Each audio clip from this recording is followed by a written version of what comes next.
Éternel, c'est le temps d'histoire. C'est le temps d'histoire. C'est la quatrième veille de la vie. Manifeste-toi, Jésus. Nous sommes réunis dans cet endroit pour nous faire savoir aux nations le bienfait et l'enlèvement de l'Église. Elle a un pic de développer l'intelligence des gens. Kama nous déclare, le temps de notre temps. La renaissance kumatena. Oh Jésus, il faut que l'Église atteigne la perfection. Tu dois connaître là où tu es. Bientôt c'est la fin de l'Église. Il entend les tonnerres lui parler. Les gens s'y fait attentivement. J'ai à tout prix de pouvoir notifier quelque chose. Mais on est bien qu'il n'est pas écrit.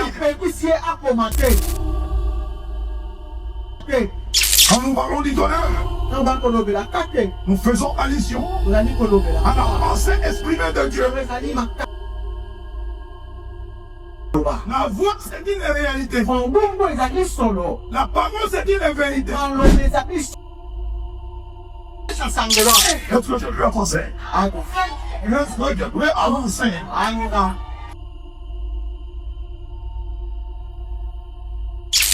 Aujourd'hui, nous avons comme thème la voix de la parole. Je voudrais m'adresser aux épouses. Je ne m'adresse pas à l'église ce soir. C'est l'épouse qui ira au ciel. L'épouse, c'est l'église préparée. Il y a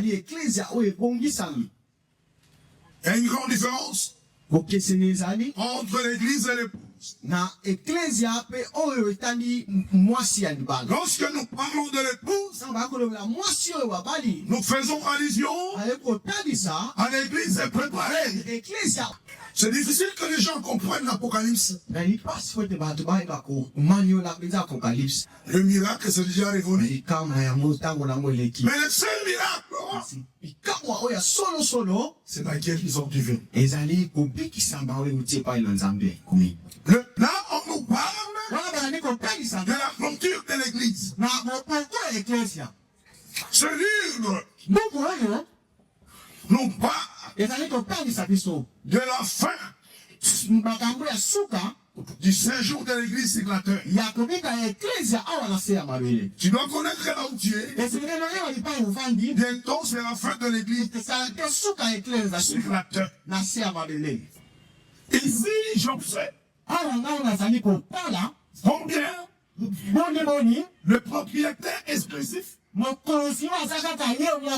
maître à penser de ce livre de l'Apocalypse, révèle en Jean le scribe. Qu'est-ce qu'il révèle en Jean? Le plan d'exécution.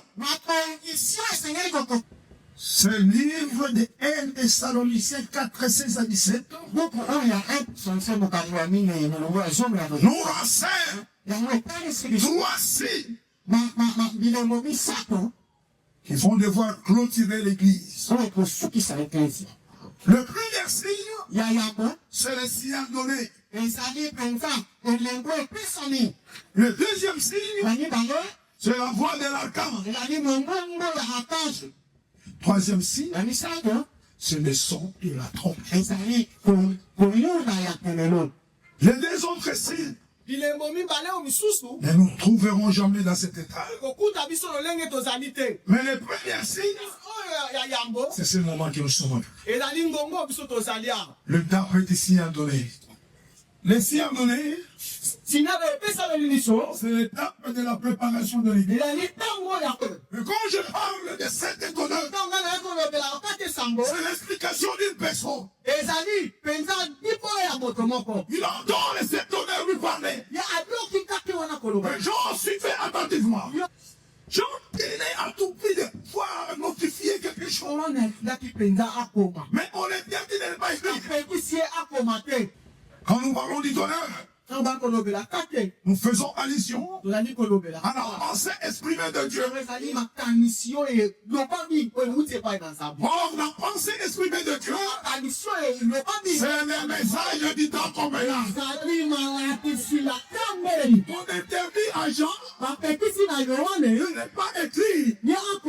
Parce que lui, Jean, n'avait pas le profil d'un messager. Est-ce que je peux avancer? Est-ce que je peux avancer? Et la Bible dit, Jésus était scellé. Nous attendons parler des messagers du temps de la fin. Est-ce qu'ils sont-ils vraiment les messagers du temps de la fin? C'est ça. Parce que si Jean avait écrit, ce serait lui le messager du temps de la fin. Mais le temps de Jean, il a passé. Nous vivons encore. Nous sommes au temps d'histoire. Mais Jean serait déjà mort. Le cible est tombé. C'est Jésus-Christ. Il dit, comme le Père m'envoie, moi aussi je vous envoie. Jean, même que je t'avais envoyé, ce n'est pas à toi. Il envoie toi un Dieu. Il a passé par ce petit peu. Je m'avais rien écrit sur ça. Pas aussi le temps. Pas aussi le temps. Il y a trop de c'est l'écrit. Ça ne me concerne pas. Il existe au ciel une maison appelée la maison divine. Tu sors. Cette maison a comme prérogative, c'est de pouvoir forger les envoyés de Dieu, leur donner des caractères sacrés. Mais dans cette maison, où sont les supernovas? Les envoyés de Dieu, les gens qui ont reçu la paix particulière de Dieu. C'est ça l'expression.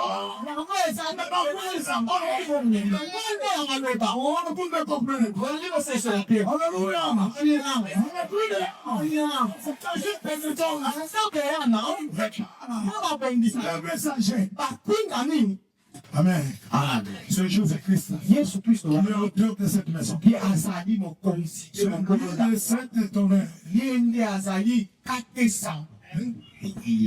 Ce livre concerne les apôtres de la 11e année. Du temps du soir. Toi, tu n'as pas à écrire. Tu n'as pas été désigné là-bas. Pour que cette parole te soit serrée. Jean n'a pas vu la personne. Mais il a vu la voix. Et c'est de voix parler. Jean dit que la voix que j'avais entendue, mais par là, mais il n'a pas vu la personne. C'est la voix qui parlait. C'est la voix de la parole. La voix, c'est une réalité. La parole, c'est une vérité. Oh, vous ne me comprenez pas. Il y a plus ceci. La voix, c'est une réalité. La parole, c'est la vérité. La voix que j'avais entendue du ciel est par là. La voix est en train de parler.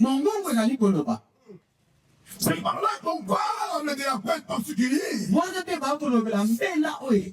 Donc c'est à ce moment-là, Jésus-Christ était en train de chercher le messager qui aurait entendu sa voix. Parce que la paix particulière, sous sa part, cela sous-entend, on va clair écouter la voix de Dieu.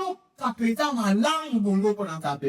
voix de la mort. Autrement dit, c'est la voix du tonnerre. Quand Jésus parle, c'est le tonnerre qui retentit. Amen. Autrefois, il a parlé au mont Sinaï. C'était comme des pleurs. Les enfants d'Israël n'ont pas pu se rendre. Il dit à Moïse, si les comprenants doivent avoir, c'est toi le visionnaire. D'avoir les tonnerres. Les conclus premièrement, c'est le visionnaire. C'est la cible. C'est la moyenne du voici la loi du tonnerre. Voici la pensée de Dieu.